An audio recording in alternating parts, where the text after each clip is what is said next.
Hi everyone, my name is Kai. This is going to be part one of many videos that I want to make examining the signs and symptoms I have of ASD in relation to some of the symptom lists I'm going to be covering. I'm going to look at my past experiences and my current experiences in relation to the list that I'm covering. But before I get started, I think it's really important that you watch the background video to just give you a little bit more information about who I am and kind of one of the reasons why I'm doing these as well. So click the card above if you want to watch that background video. But today I'm going to be examining my signs and symptoms of ASD in relation to the DSM5, or the Diagnostic and Statistical Manual of Mental Disorders number 5. I'm starting with this one because I think it's one of the more well-known lists, and it's very clinical and everything is very laid out, and I think it's just a good one to start with. I just want to put in a general disclaimer that I am not a licensed professional and I am not an expert in ASD.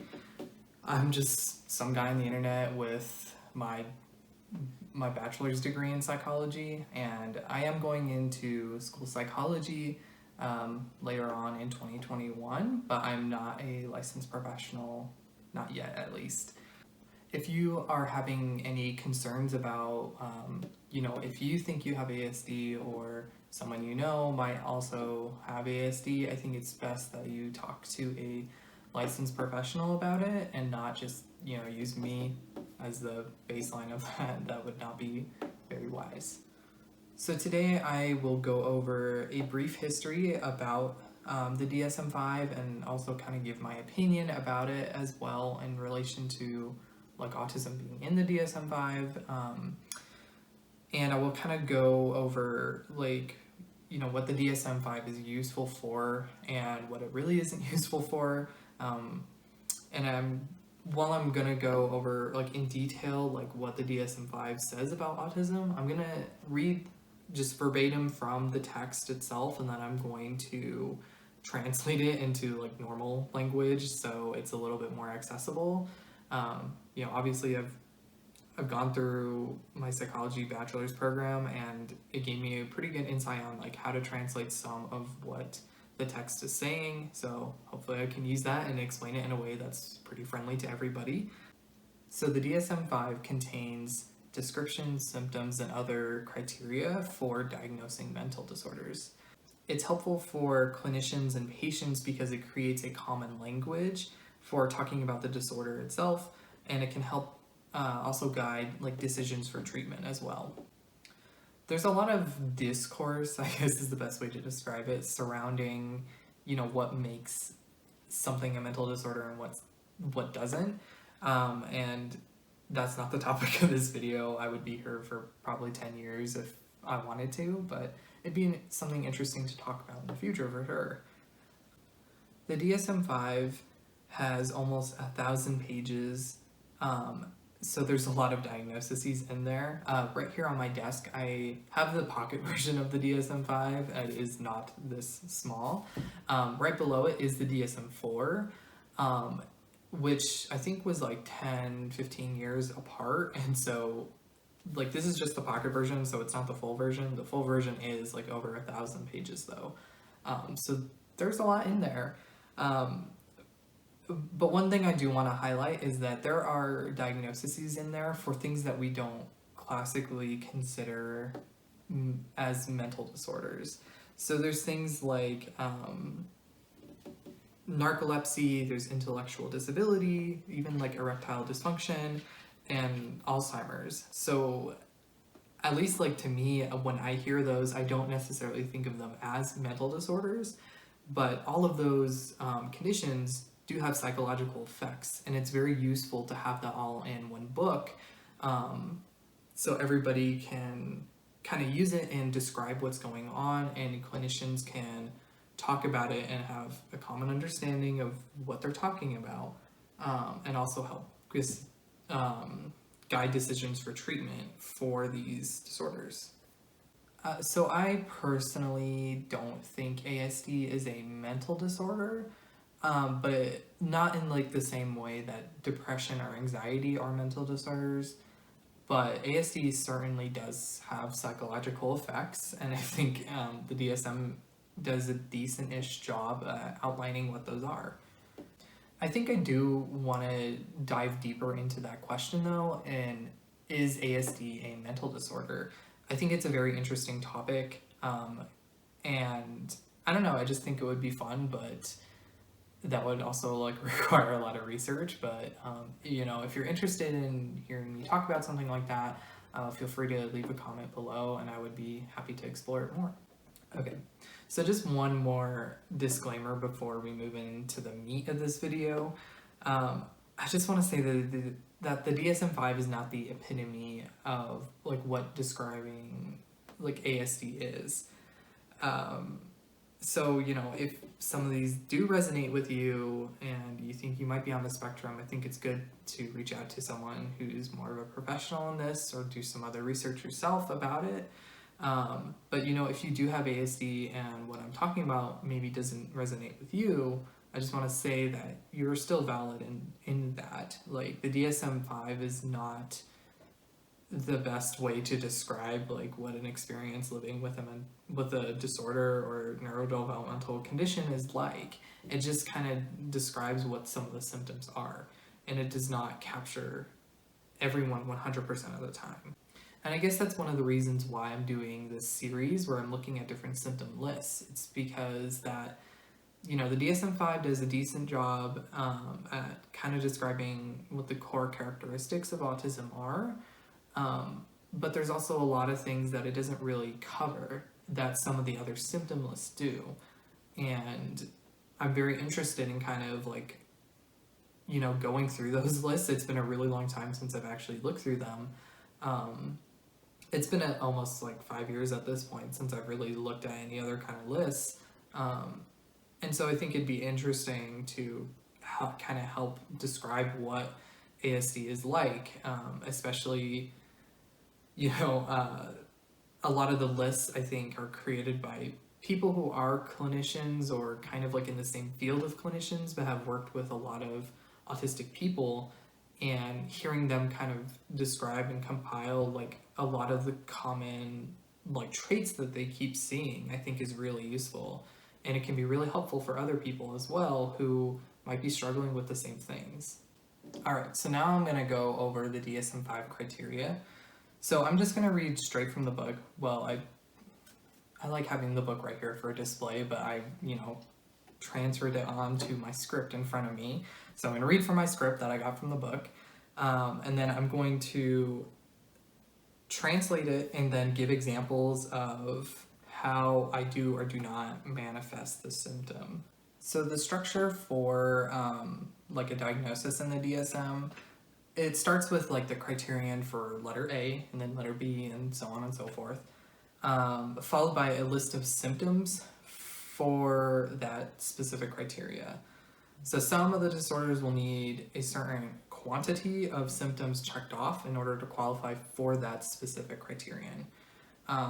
So in the DSM for ASD or autism spectrum disorder, there's criterions A through E, and I'm gonna just go straight down through each one. So criterion A, persistent deficits in social communication and social interaction across multiple contexts, as manifested by the following, currently or by history. Examples are illustrative, not exhaustive, see text. Okay, so this translation of that is ongoing shortcomings in language use in social situations. So this can be things like using eye contact, understanding other people's perspectives, and knowing when it's your turn to start and stop talking. Also, ongoing shortcomings in socializing with others. So this is not just, so this can be not wanting to socialize with others and understanding and relating to people. So these have to be in multiple contexts, so not just like at school or only at home, but across like everywhere. And currently or by history just means that these symptoms can be present now, or maybe not necessarily now, but in the past you've had these difficulties. Okay, so there's 3 listed like symptomology for criterion A. So the first one is deficits in social emotional reciprocity, ranging for example, from abnormal social approach and failure of normal back and forth conversation to reduced sharing of interest, emotions, or affect, to failure to initiate or responding to social interactions. So this one is so the translation of that is like, it's a little bit more straightforward, but I'll just kind of summarize that social emotional reciprocity means that there is an even back and forth. It's not just one person doing all of the talking and the other person just listening. So some of the examples of how I manifest this symptom very much relates to when I was a child and in like elementary school age. I didn't want to play with other kids. I was very, I guess, I don't think antisocial is the right word. I just didn't really care. I didn't really like playing with other kids, whether they were older than me or younger than me. I just didn't really get it. I didn't want to most of the time. That started to change for me when I got a little bit older and I was a little bit more interested, but definitely from a young age, up until I'd say probably around the age of like 8 or 9, I really didn't like playing with other kids, which is like kind of strange. And like, you know, I grew up as an only child, so that might have something to do with it. But I mean, I remember like almost every day in elementary school, like up until like 8 or 9, I just played by myself. I didn't really go up to other kids, and it wasn't because I wasn't really shy. I just didn't really want to interact with them. And I remember like teachers and teachers' aides going up to me and like asking me if I wanted to play with other kids, and I would just say no because I didn't want to play with them. And I mean, I guess like I didn't really know how to play with them either. I wasn't really interested in a lot of like the games that they would play. I guess like in terms of like maintaining conversations, this is something I definitely still struggle with, I guess. Sometimes when I'm at work and I work like in an essential food job right now, it's kind of hard for me to maintain conversations with my coworkers because I sometimes just don't know what to say.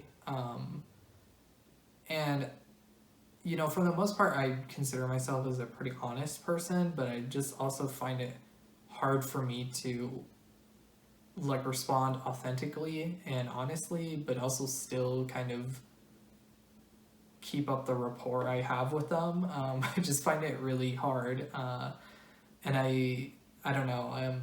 I do try and maintain conversations. Like I do know like what to say for I script a lot of like what I try and do in interaction, which isn't, I don't know, it's not the best, but it, you know, gets me through the interaction or whatever. But yeah, sometimes I just don't know how to carry on the conversation, so I just don't, and I just like go back to doing whatever I want. And I mean, this is something I still struggle with, like especially when I meet people for the first time. Like I don't know what to ask most of the time. I generally have like a list of questions that are like safe questions to ask when I meet a new person, but you know, sometimes if I'm at work or if I'm tired, I just don't have the energy to put into trying to sustain a conversation. I just want to like sit there and be a person and not interact. Okay, so symptom 2. Deficits in nonverbal communicative behaviors used for social interaction, ranging, for example, from poorly integrated verbal and nonverbal communication to abnormalities in eye contact and body language, or deficits in understanding and use of gestures to a total lack of facial expressions in nonverbal communication. Okay, so the translation is there's complications in understanding others' nonverbal behavior and complications using nonverbal behavior to communicate. And nonverbal communicative behaviors are things like facial expressions, your tone of voice, and like, you know, use of gestures. So for nonverbal communication, when I'm trying, it can be pretty good. Like when I make these videos, I do try and make it a point to gesture, not like over the top, but just gesture enough to kind of help keep people's attention, to help kind of emphasize what I'm saying. And I mean, I took some classes in my undergraduate degree that talked a lot about like nonverbal behavior, and like, it broke it down in a very scientific way. And for me, that was a very good way for me to practice and to learn, why using nonverbal gestures are really useful, especially when you talk face to face or like when you're doing public presentation or things like that. And so, yeah, without those classes, I don't know if I would, be like good at using them now. But I definitely remember when I was growing up, I did not use gestures at all. Um, and it was just because like I just felt I think the main reason was like I can understand what people say just based on their words. So if I just use my words, they should be able to understand too.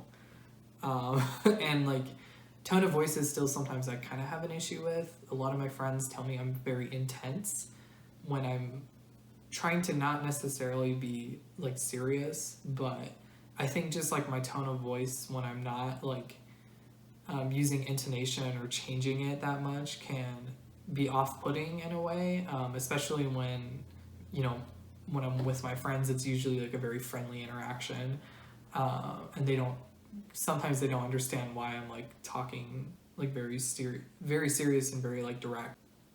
Oh, the facial expressions part I think is very interesting. I have a very hard time concealing my facial expressions. Like, I just remember this one day, I think it was like in training for one of my jobs on campus or something, but like I usually sit up front like when it comes to class or like presentations or anything, just because I get very easily distracted by other things in my visual field, so I just prefer to just see what I'm supposed to be paying attention to.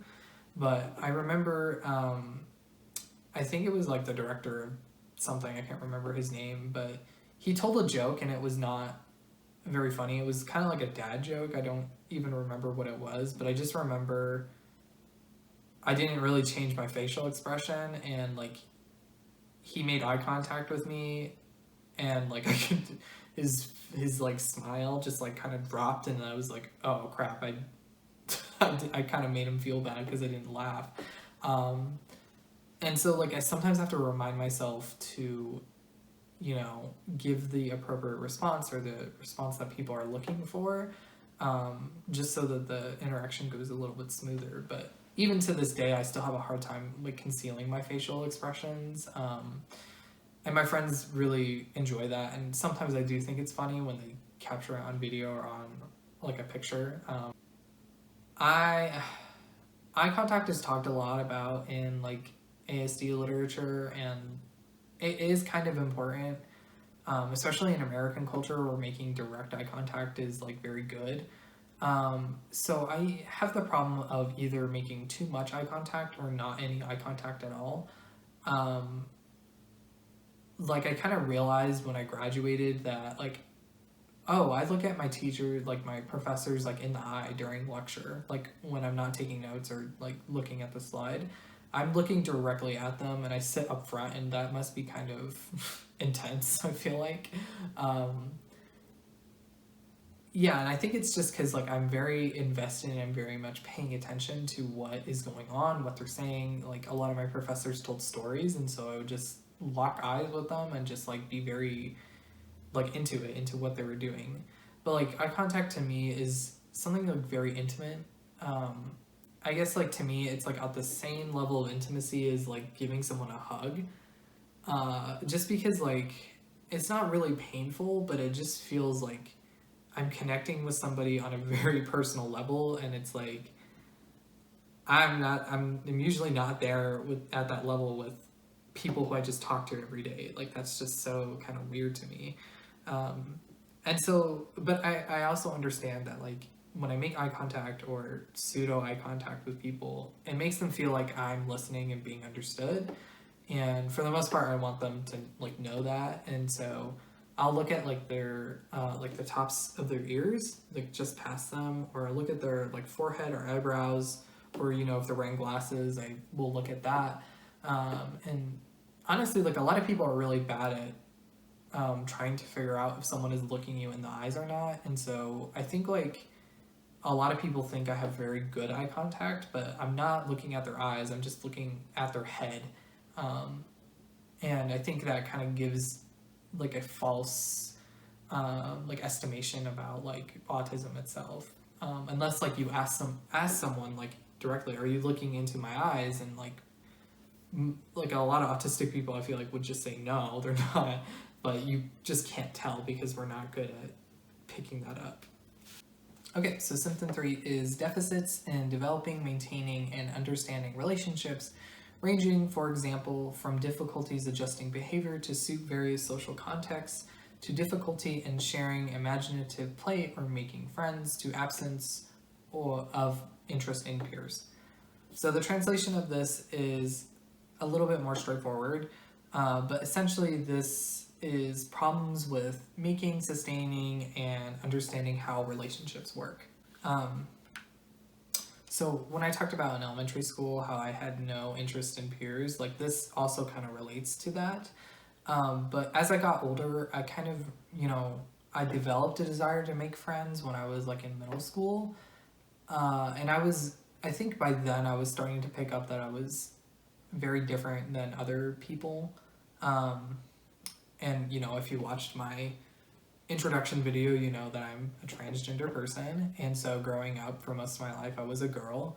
And I did not have very typical, like, feminine interests than other girls. And I think that it ostracized me a little bit, but I didn't really care that much because I just didn't have any interests. But when I got a little older, I think I started to notice that a little bit more, and that's when I started trying to develop more feminine interests, even though that didn't really align with me.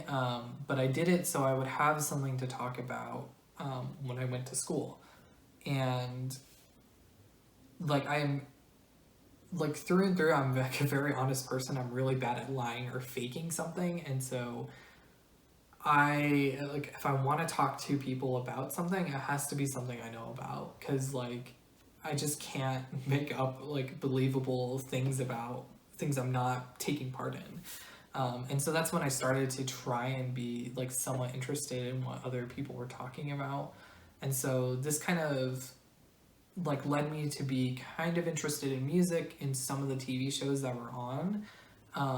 So like I watched things, like Hannah Montana and iCarly and like just like other, typical like tween shows that were on that I really didn't have like much of an interest watching when I was younger. But I started to, and I actually did enjoy some of them. Like I really enjoyed watching iCarly and like, yeah, but regardless, like that gave me something to talk about with some of my peers.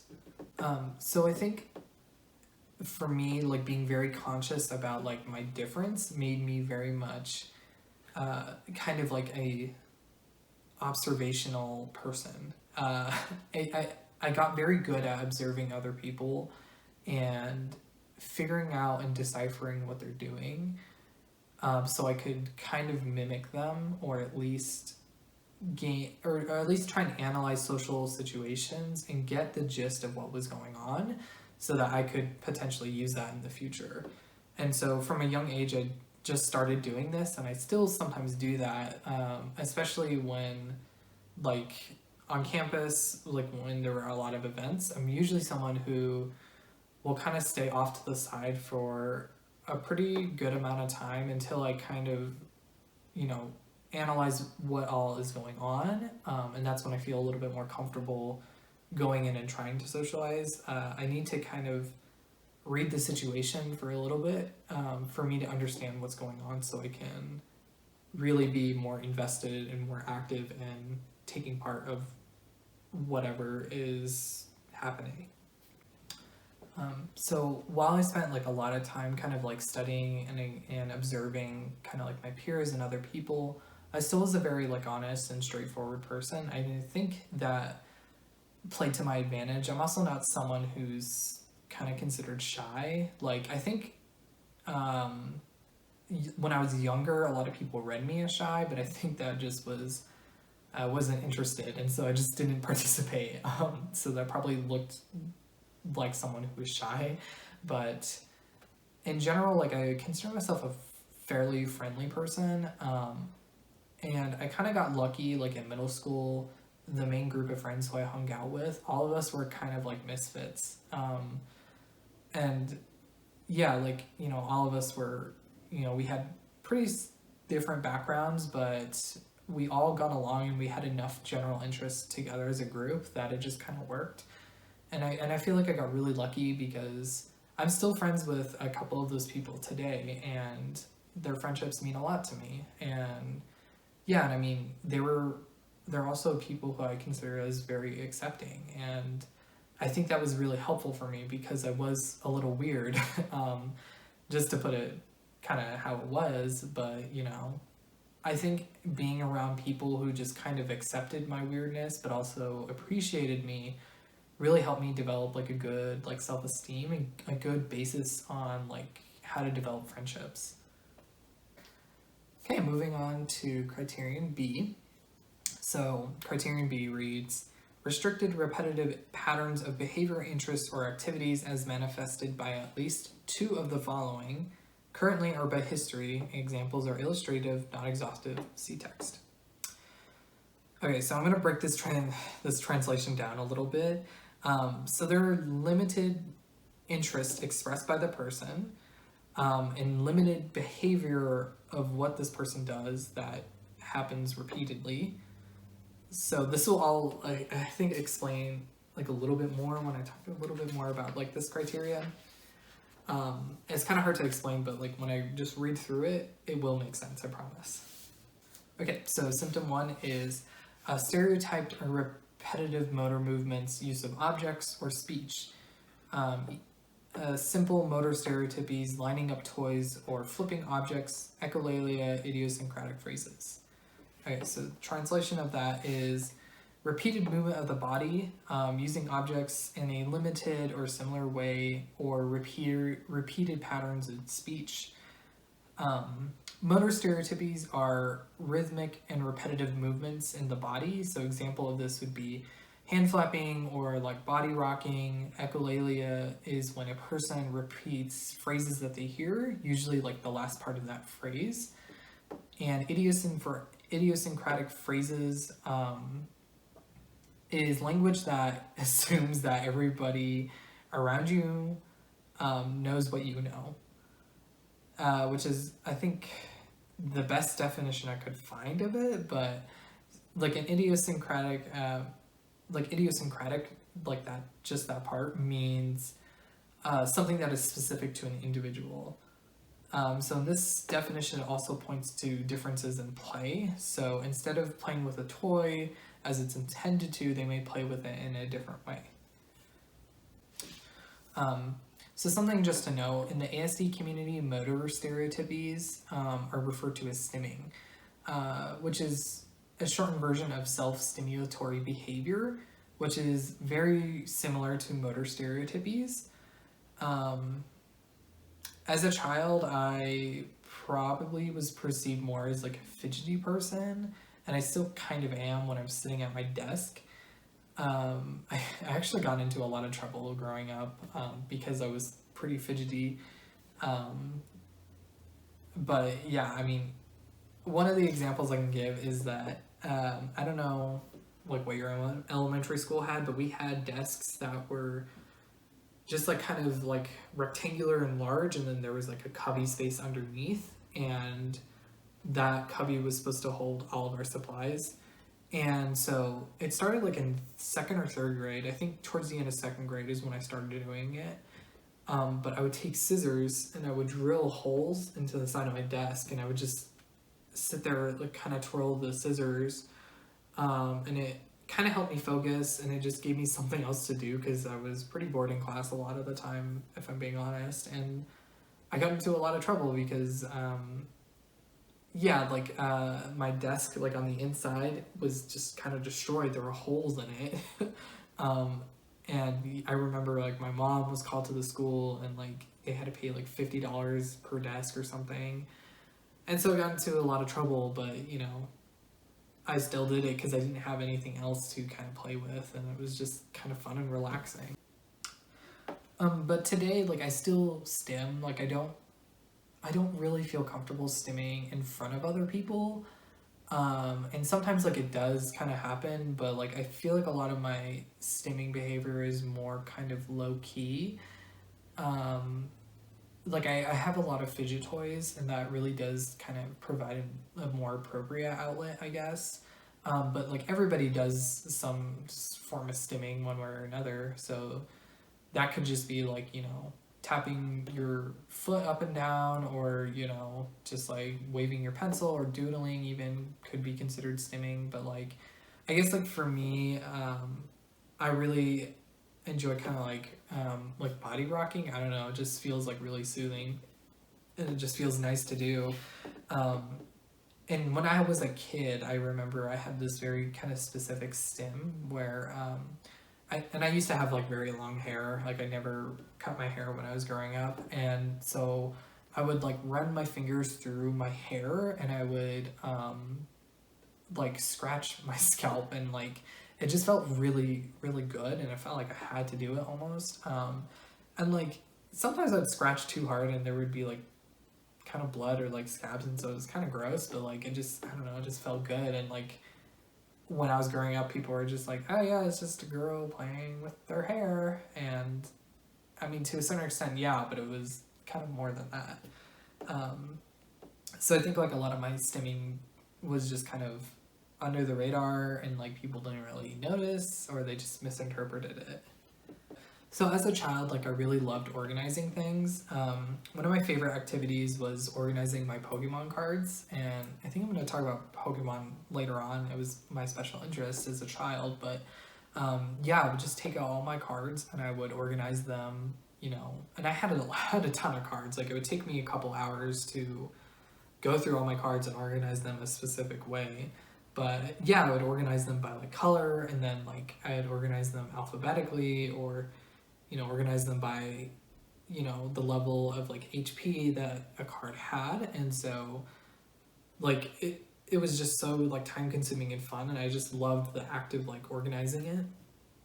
And I mean, it wasn't just like my cards. I would organize my stuffed animals all the time.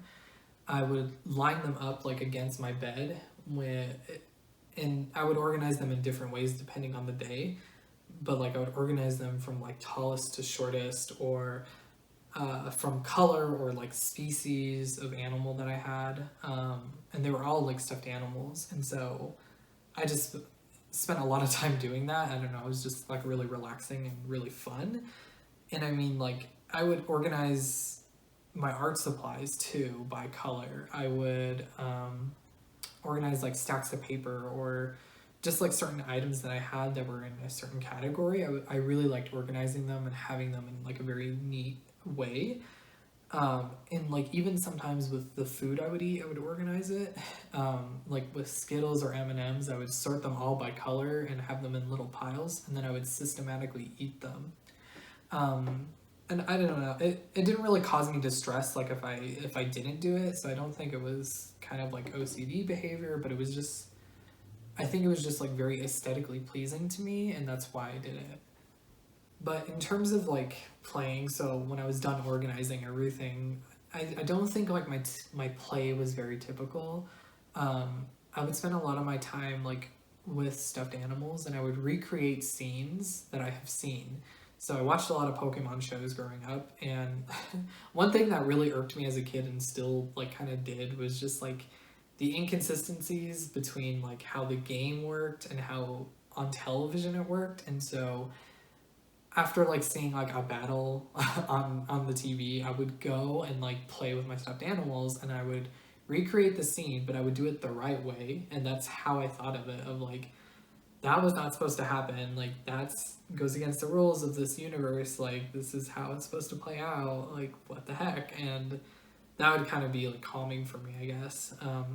Or like I never really watched shows with like people. I guess like I really liked animals growing up, and so like I watched a lot of like shows relating to dogs, which is kind of funny because like I don't really like dogs. Like I do like dogs. I just think they're very energetic and like kind of gross sometimes, and they're just too much for me.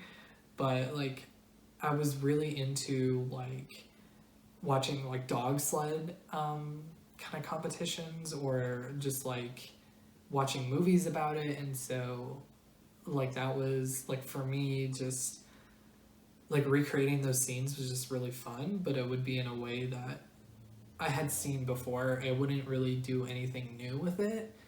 I didn't really do like a lot of imaginative play. I would just kind of, yeah, I don't know, I just didn't do it. It just wasn't something interesting to me, I guess. In terms of speech, this one I think gets a little like tricky. I don't really manifest this a lot.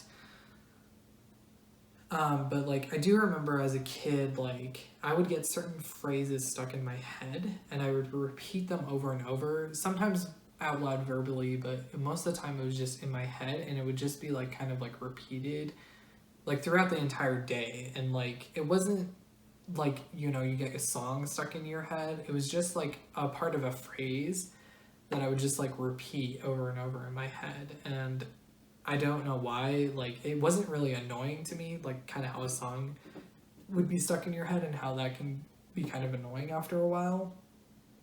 But I don't know, like even today, like I do it more when I'm like stressed out. Is like in my head I'll like repeat certain phrases, kind of almost like a mantra, I guess. And yeah, I don't know why I did it. But yeah, like, and since it's in my head, it's very hard for other people to kind of notice. Uh, so yeah, I don't know, just something I thought I'd throw in. Okay, symptom 2.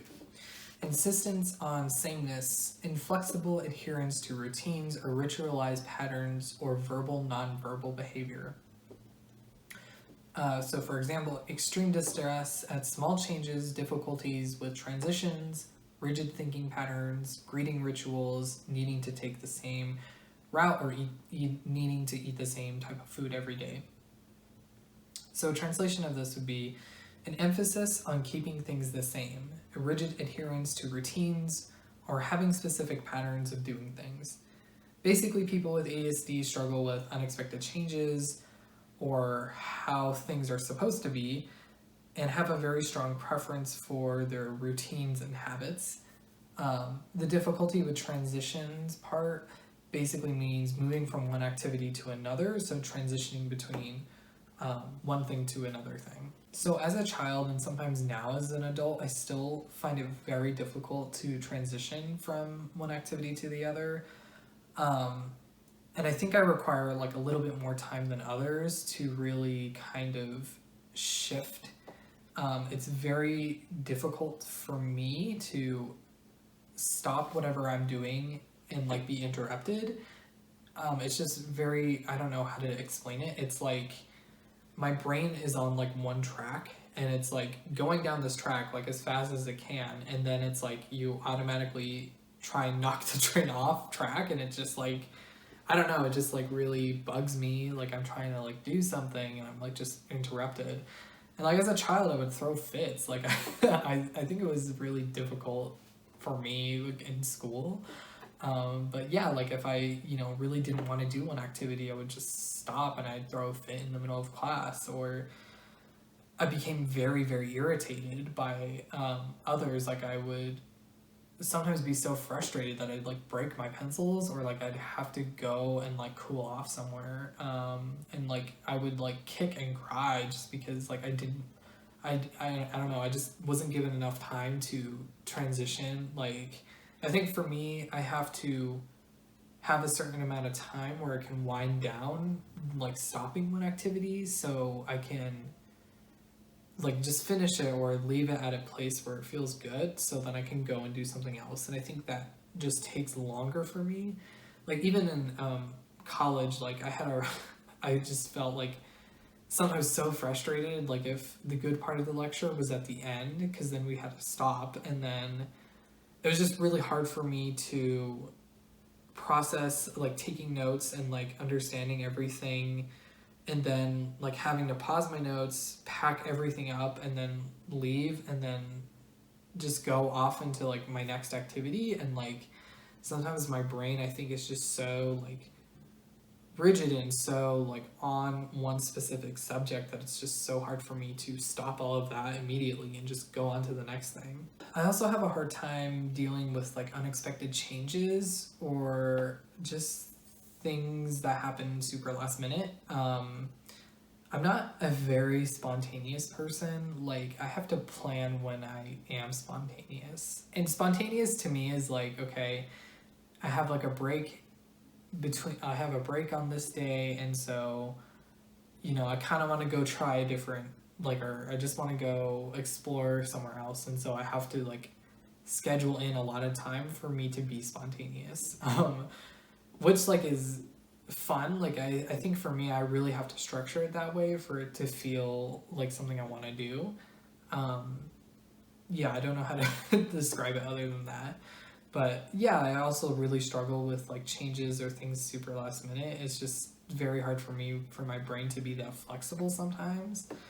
Um, and I guess like a way I would kind of circumvent this is like I would, like when I was like preparing to do something or like go out for like a specific event, I would like imagine a lot of like alternate scenarios of how things could go down, and I would have a plan for what to do when that happened.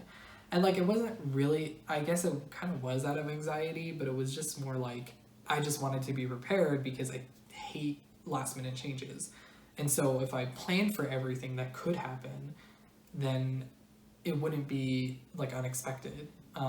But like, that takes up a lot of time and it's not very practical. But I guess like in terms of like being super insistent on like having things the same way that they are, I don't really manifest that much. Like I guess I am very particular with how I need things to be, but I'm also I can deal with not always having the same thing or needing to follow the exact same routine. Like for me, that's not something I typically struggle with a lot. Like I do have some routines that I do and I stick to, but it's not, I think, like to the extreme that you would probably see in media, or it's not really as intense as it is for other people.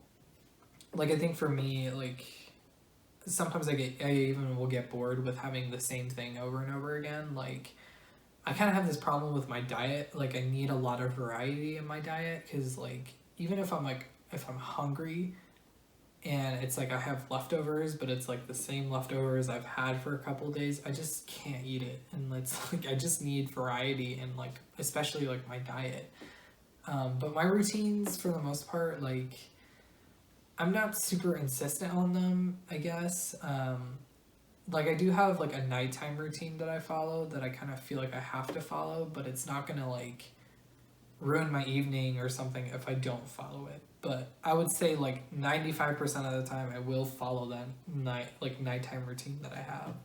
And even in the morning I will have like a specific routine that I have for that as well.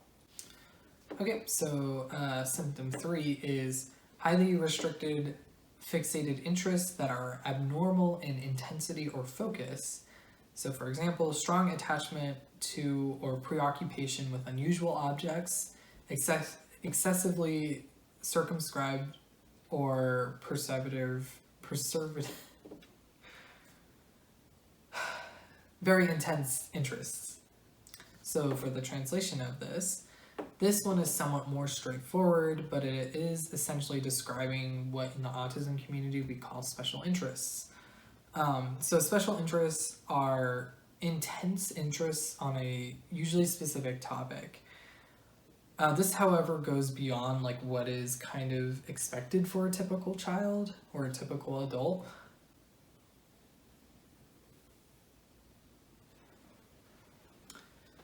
Okay, well, I guess now my cat is going to sit in my lap. Okay. So sometimes like the topic of someone's special interest might be very unusual. We see this a lot in media as like a young boy who's very interested in trains and planes, but it goes kind of beyond like what you would typically expect. This child, for example, might be able to name every single type of train, and they might know like the intricate mechanical differences between them. So that's not something I would typically expect from like a like a 4-year-old who's like interested in planes and trains or whatever. Um, and so, however, I guess like one thing to keep in mind is that the interest may be completely typical, but the intensity of it might be very unexpected. So like as a kid, I was really interested in dogs and cats, like, but I wasn't really interested in the animals themselves. I was interested in classifying them. So I was very interested in like the breed descriptions and like the differences between the breeds. And like for me, like that was something that kind of like waned as I got older. But like I definitely know some people, who are very interested in like one topic, and they know so much about like that one topic, and it might be something completely like typical or normal for someone. So as a child, my main special interests were Pokemon, cat and dog breeds, which I mentioned, and also warrior cats. And so like I was very into Pokemon from the ages of like 4 to like 18, and I still play the games and I still enjoy it, and I still will probably buy the new games and continue buying them until I die. But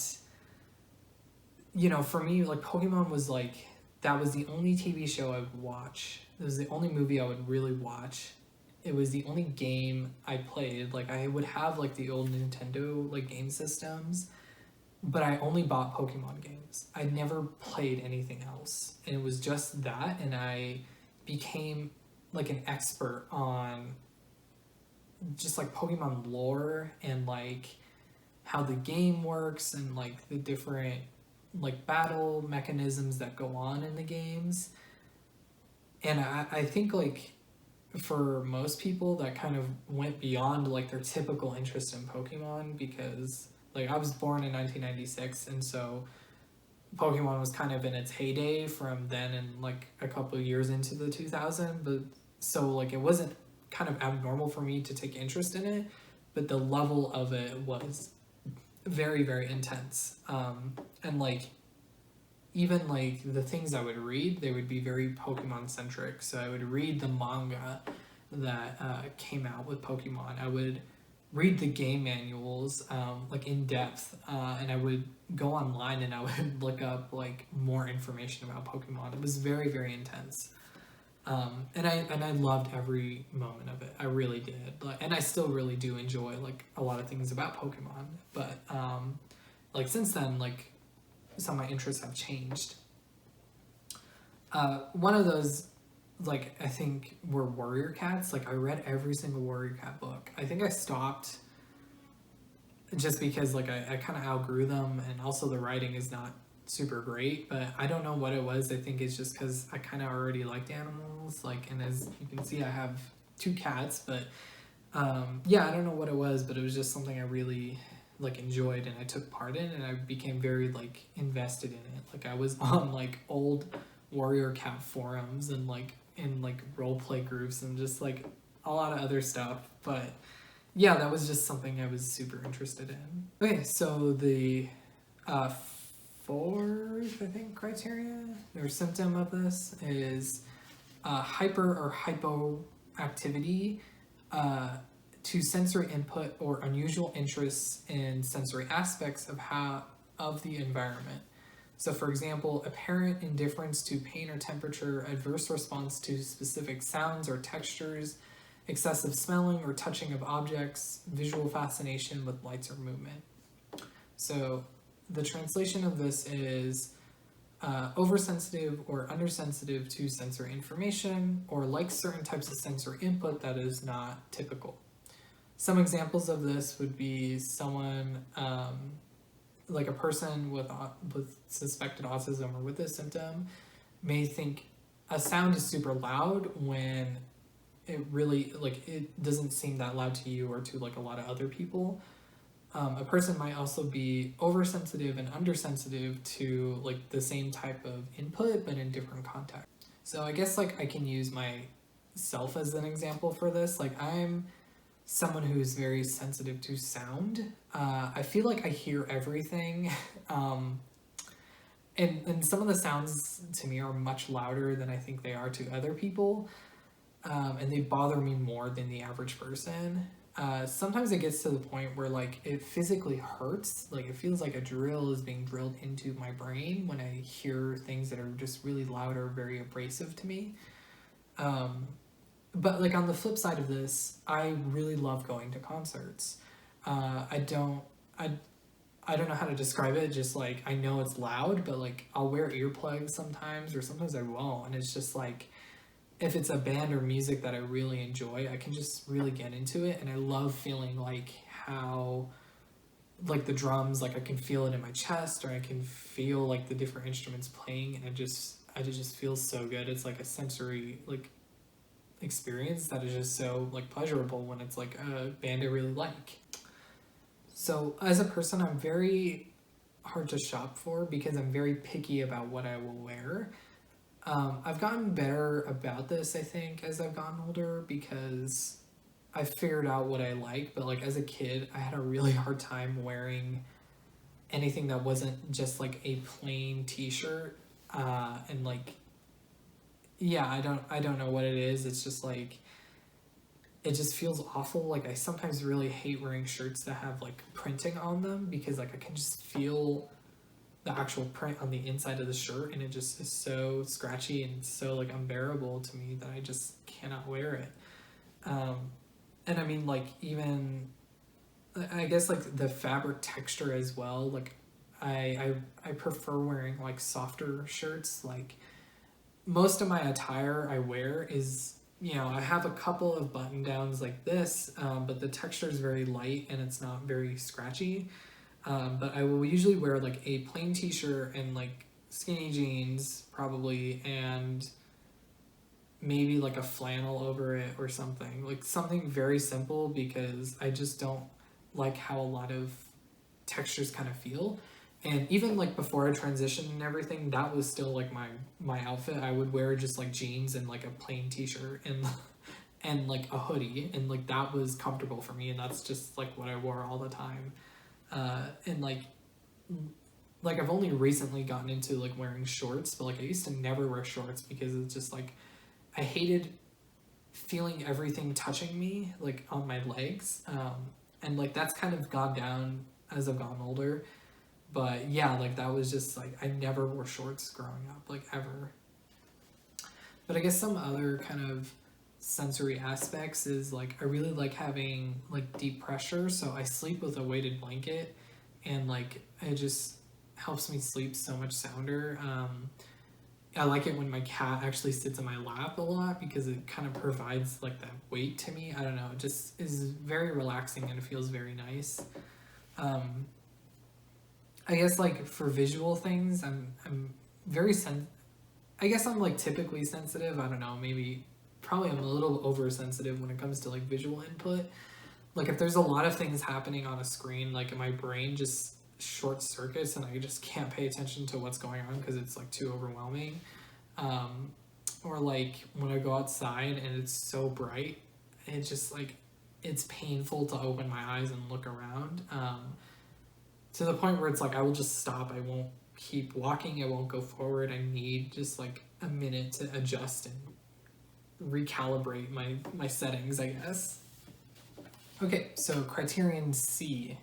Symptoms must present early in the developmental period, but may not become fully manifested until social demands exceed limited capacities, or may be masked by learned strategies in later life.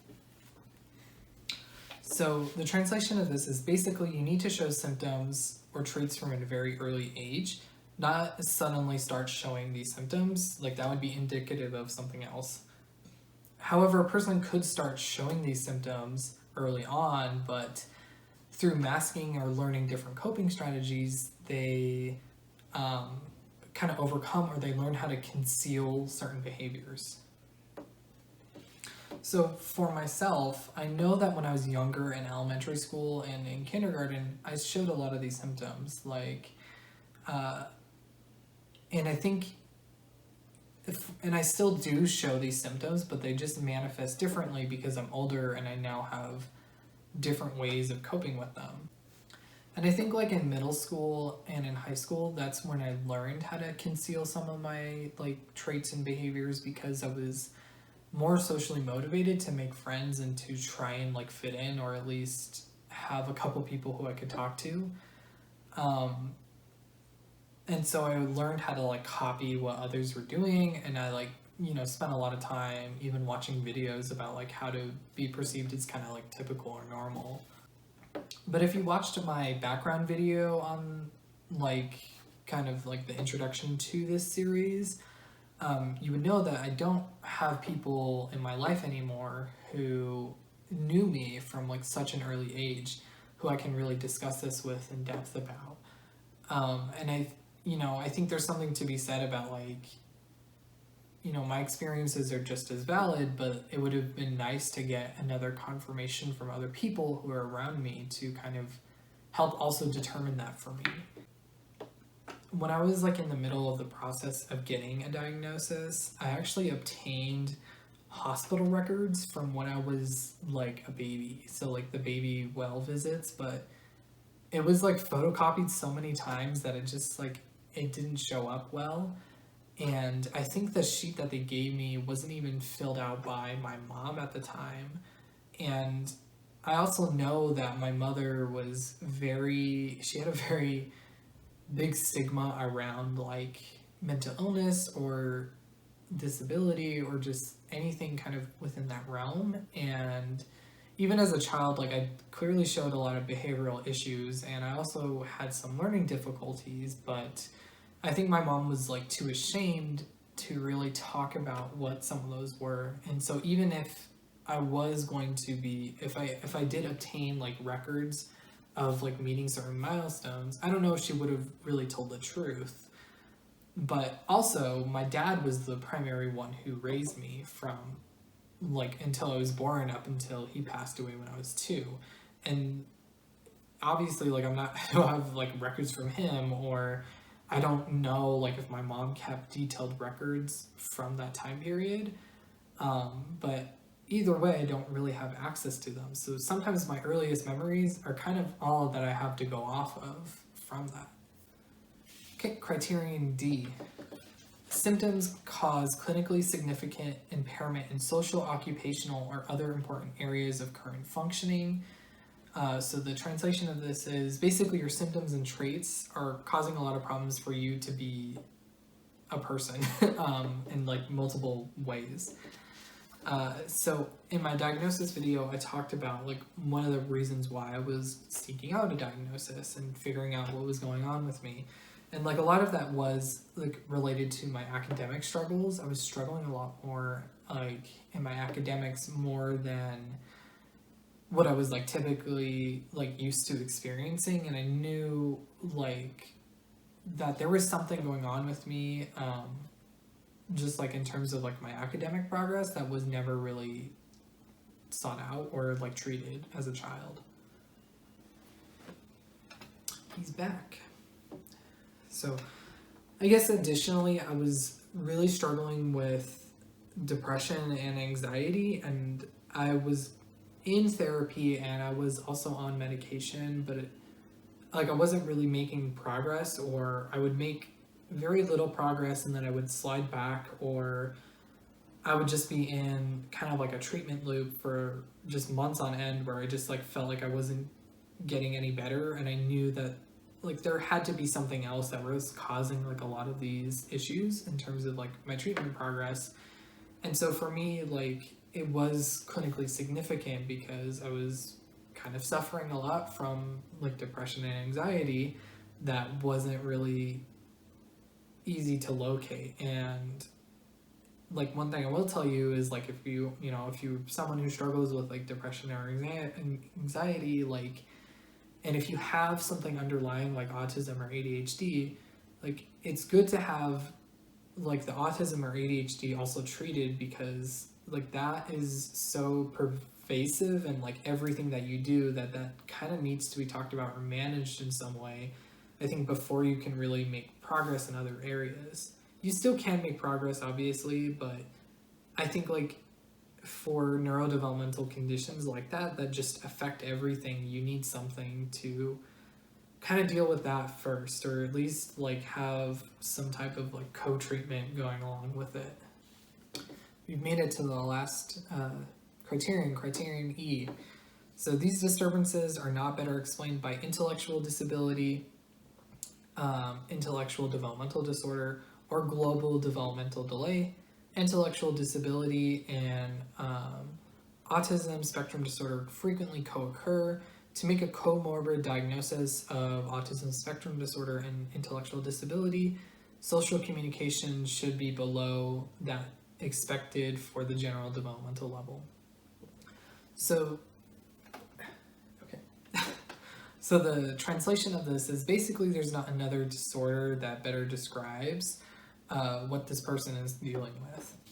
So I guess like I touched on this in my diagnosis video a little bit, but like at first I kind of didn't believe that I had autism, and like it doesn't happen as often now, but there was a lot of times where I was like really questioning the diagnosis, or you know, what am I really autistic? Am I just like making this up? Like, you know, what if it's something else? And like, to be honest, like I don't really think that there is another kind of diagnosis that kind of fits or describes everything that does kind of go on with like my neurocognitive kind of map or situation. And I think like it's really important to get a professional, not necessarily a professional diagnosis, but a professional opinion about it, because for me it was really significant to get the information that I am autistic, because it kind of helped guide me in ways for treatment. So in terms of like treatment for depression and anxiety, like I needed things that, you know, were sensitive or like worked for autistic people as well, because that just is going to affect everything that affects that treatment is supposed to be doing. And so I think it is important to get like a decent like professional opinion at the very least to kind of see what's going on, just because if it isn't autism, it might be something else. There's kind of some overlap with a lot of other like neurodevelopmental conditions that can kind of look like autism, but are something that's different. And like the treatments and like the interventions that are used for that are different, and they might not be as effective for you like if you don't actually have it. And I guess like one thing I do kind of want to touch on is that, you know, I can very easily appear very strong socially, but I think how I think about people in the social world and how my brain experiences life is fundamentally different than a neurotypical person. And I think like that information for me has been really invaluable. But yeah, like it just, you know, having that information can just be life-changing for some people. And for others it may not be. And, you know, I hope like if you're someone who is like considering like maybe you're on the spectrum or someone you know, if you're not diagnosed with autism, that's okay. Like I said earlier in this video, like this description of ASD is not the end-all be-all of what autism is. You might just have like subclinical symptoms, so you might still be autistic but not necessarily present at like a high enough kind of like severity or an intensity for someone to warrant like treatment, if that makes sense. Or, you know, you might have some of the symptoms of autism, but it might be something else. There's a lot of other disorders that can look like it, like nonverbal learning disorder is one, and also ADHD are very commonly kind of like misdiagnosed or look very similar to ASD. Excuse me, buddy, can I sit there? You can go in your chair. Thank you. Well, that's basically it. If you stayed on for this long, you know, please let me know your opinions about it. If you liked it, give it a like, or if you want to see more content like this, put a comment below or subscribe to me. You know, just final disclaimer, and I'll sign off, is that if you watch this video and some of the things resonated with you, please talk to a professional about this and do some more research on your own. That might be really insightful for you. But I hope you like this video. I hope you all have a wonderful day.